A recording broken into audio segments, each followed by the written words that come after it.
இன்னைக்கு என்னெல்லாம் பண்ண போறாரோ. 12 seconds later. எப்படா இது உங்க பவர்ல தான் தெரியுது. அதே பவர்ல எரியலடா. இப்ப போனாலே கவலி. அவன் செஞ்ச தவறுல எரியுதுடா. அவ்வளவுதான், நம்மள முடிச்சு விட்டீங்க போ. சுப்பிரமணி,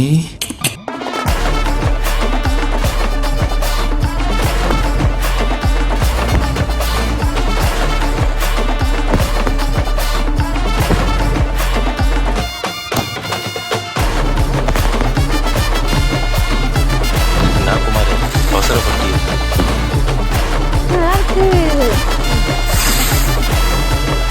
டைம் இல்ல. கண்ணாயிரம் அந்த வெப்பன் சடி. மை காட், என்ன பண்ணிட்டீங்க?